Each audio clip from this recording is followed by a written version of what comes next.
السلام علیکم ورحمۃ اللہ وبرکاتہ۔ عزیز طلبہ و طالبات، آسان نحو اول کے ایک اور سبق میں آپ کا استقبال ہے۔ آج کے سبق میں ہم منصوبات میں سے حال پڑھیں گے۔ امید ہے منصوبات کا پچھلا سبق آپ لوگوں نے سن لیا ہوگا، جس میں ہم نے مفعول بہ، مفعول مطلق، مفعول لہو، مفعول معہ اور مفعول فیہ کے بارے میں تفصیل سے جانا تھا۔ اب آج ہم آگے بڑھتے ہیں اور منصوبات میں سے ایک اہم منصوب حال کے بارے میں پڑھتے ہیں۔ چلیے، حال کی تعریف یہ ہے، حال وہ اسم ہے جو فاعل کی یا مفعول کی یا دونوں کی حالت بیان کرے، یعنی کسی کی حالت بیان کرنا۔ تو حال ایک ایسا اسم ہے جو یا تو فاعل کی حالت بیان کرے گا، یا تو مفعول کی حالت بیان کرے گا، یا دونوں کی حالت بیان کرے گا۔ جیسے جاء سلیم راکبا، سلیم آیا اس حال میں کہ وہ سوار تھا۔ جی، تو میں کہہ رہا تھا سلیم آیا اس حال میں کہ وہ سوار تھا۔ تو یہاں پر سلیم کی حالت بیان کی جا رہی ہے، تو سلیم جملے میں کیا ہے؟ فاعل ہے، تو یہاں پر فاعل کی حالت بیان کی جا رہی ہے۔ دوسری مثال دیکھیں، ضربت زیدن، میں نے زید کو مارا، مشدودن اس حال میں کہ وہ بندھا ہوا تھا۔ تو کون بندھا ہوا تھا؟ یہاں پر زید بندھا ہوا تھا۔ کس کی حالت بیان ہو رہی؟ زید کی حالت بیان ہو رہی، اور زید جملے میں کیا ہے؟ مفعول بہ ہے، تو اس مثال میں مفعول بہ کا حال بیان ہو رہا ہے۔ پھر اور ایک مثال دیکھیں، لقیت زیدن راکبین، میں نے زید سے ملاقات کی اس حال میں کہ ہم دونوں سوار تھے۔ تو اس جملے میں لقیتو میں جو انا ضمیر ہے اور زیدن دونوں کی حالت بیان ہو رہی ہے راکبینی کے ذریعے۔ تو حال کیا ہوتا ہے؟ ایسا اسم ہے جو فاعل کی حالت بیان کرے، جیسے جاء سلیم راکبا، مفعول کی حالت بیان کرے جیسے ضربت زیدن مشدودن، یا دونوں کی حالت بیان کرے جیسے لقیت زیدن راکبینی۔ یہ ہو گیا حال۔ امید ہے آپ کو سمجھ میں آ گیا ہوگا۔ ایک دو مثالیں قرآن کریم کی بھی دیکھ لیتے ہیں۔ تو فرحین بما آتاہم اللہ من فضلہ، اللہ رب العزت ان لوگوں کے بارے میں جو اللہ کے راستے میں شہید ہوتے ہیں، ان کے بارے میں بیان فرماتے ہوئے فرماتے ہیں فرحین، وہ لوگ اس حال میں ہو گئے، وہ لوگ خوشی کی حالت میں ہوں گے، بما آتاہم اللہ، جو کچھ اللہ رب العزت نے انہیں عطا کیا ہے اپنے فضل سے۔ تو یہ فرحین یہ حال ہے، فرحین یہ حال ہے۔ اسی طرح سورہ ملک میں ثم ارجع البصر کرتین ينقلب الیک البصر خاسئا، کہ تم بار بار اپنی نظر کو آسمان کی طرف لوٹاؤ، ینقلب الیک البصر، تمہارے پاس تمہاری نگاہ واپس آئے گی، خاسئا تھکی ماری ہو کر، رد کی ہوئی ہو کر، اور اس حال میں کہ وہ افسوس زدہ ہوگی۔ تو خاسئا یہاں پر کیا ہو گیا؟ حال ہو گیا۔ تو اسی طرح آپ کو بہت سی مثالیں قرآن کریم میں ملیں گی جو حال کی ہوگی۔ اب یہ بات تو معلوم ہو گئی کہ فاعل کی یا مفعول بہ کی یا دونوں کی حالت بیان کرنے والے کو حال کہتے ہیں۔ تو جس کی حالت بیان کی جا رہی ہے اسے ذوالحال کہتے ہیں۔ تو ذوالحال ایسا اسم ہے جس کی حالت بیان کی گئی ہو۔ تو ضربت زیدن مشدودن میں مشدودن حال ہے اور زیدن ذوالحال ہے۔ زیدن کیا ہے؟ ذوالحال ہے۔ زیدن کیا ہے؟ ذوالحال ہے۔ یہاں پر لقیت زیدن راکبین میں لقیتو کی انا ضمیر اور زیدن ذوالحال ہے۔ جاء سلیم راکبا میں یہاں پر سلیم کیا ہے؟ ذوالحال ہے۔ اسی طرح قرآن کریم کی آیتوں میں بھی فرحینہ کا ذوالحال ضمیر ہے، وہ آپ پڑھیں گے بعد میں انشاءاللہ۔ اور یہاں پر خاسئاً بصر کی حالت بیان ہو رہی ہے کہ وہ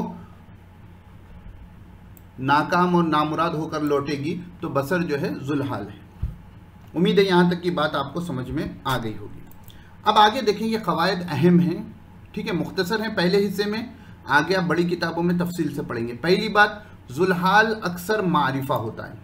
ذوالحال اکثر معرفہ ہوتا ہے۔ دیکھ لو، جہاں پر زیدن ذوالحال تھا یہ معرفہ ہے، سلیم ذوالحال تھا یہ معرفہ ہے، اور ادھر لقیتو زیدن میں لقیتو کا انا ضمیر اور زیدن ذوالحال تھا، یہ دونوں معرفہ ہیں۔ اگر معرفہ نہیں معلوم ہے تو معرفہ کا سبق ایک وقت دیکھ لیں۔ اور یہاں پر البصر میں الف لام کے ذریعے اس کو معرفہ بنایا گیا۔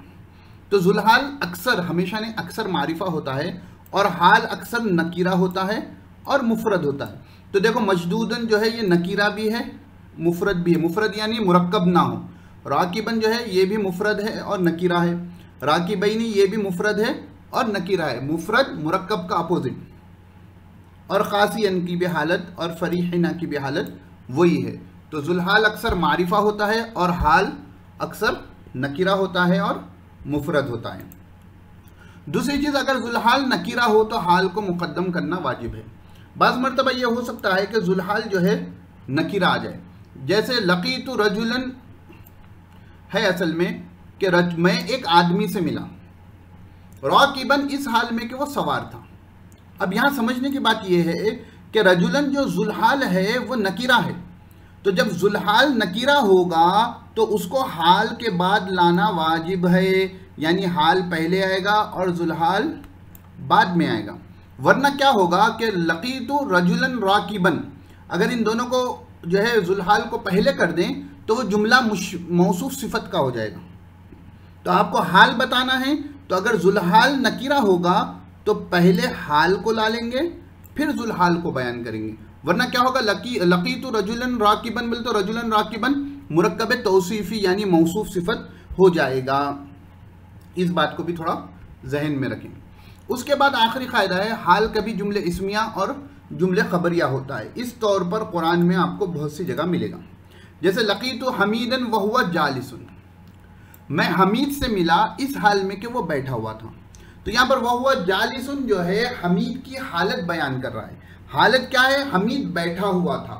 اور وہو جالس جو ہے ہوا مبتدا ہے، جالس خبر ہے، یعنی یہ جملے اسمیہ ہیں. یعنی یہ کیا ہے؟ جملے اسمیہ ہیں. یعنی یہ کیا ہے؟ جملے اسمیہ ہیں. اور دوسرا جاء یحییٰ یسعیٰ، یحییٰ دوڑتے ہوئے آیا. یحییٰ آیا اس حال میں کہ وہ دوڑ رہا تھا. تو یسعیٰ میں یسعیٰ فعل ہے، ہوا ضمیر فاعل ہے، فعل فاعل سے مل کر جو ہے جملے فعلیہ بن گیا. تو یہاں پر غلطی سے جملے خبریہ لکھ دیا ہوں میں، ابھی ایڈٹ کرتا ہوں ایک سیکنڈ جی. تو حال کبھی کیا ہوتا ہے؟ جملے اسمیہ ہوتا ہے اور کبھی جملے فعلیہ ہوتا ہے. جیسے یہاں پر جو ہے یسعیٰ میں جو ہے یہ جملے فعلیہ ہے، یسعیٰ میں جو ہے یہ جملے فعلیہ ہے. اور اس طور پر آپ کو بہت ملے گا. ایک بات یاد رکھنا، جب حال جملے اسمیہ ہو یا جملے فعلیہ ہو، اس میں ایک ضمیر ہوتی ہے جو پیچھے کی طرف لوٹتی ہے. یسعیٰ میں ہوا ضمیر ہے جو لوٹ رہی ہے یحییٰ کی طرف، اور وہو جالسن میں یہاں پر ہوا ہی ہے جو حمیدن کی طرف لوٹ رہی ہے. تثنیہ کے لیے ہوگا تو تثنیہ کی ضمیر لوٹے گی، جمع کے لیے ہوگا تو جمع کی ضمیر لوٹے گی. یہ آپ پڑھیں گے دوم حصے میں انشاءاللہ تفصیل سے. امید ہے آپ کو حال کا سبق سمجھ میں آیا ہوگا. مثالوں کو ڈھونڈیں، اس طریقے سے جو ہے حال کی مشق کریں کہ حال کی جو ہے حالت آپ کو صحیح سے معلوم ہو جائے. کچھ سمجھ میں نہ آیا ہو تو کمنٹ کر ضرور پوچھ لیں. السلام علیکم ورحمۃ اللہ وبرکاتہ.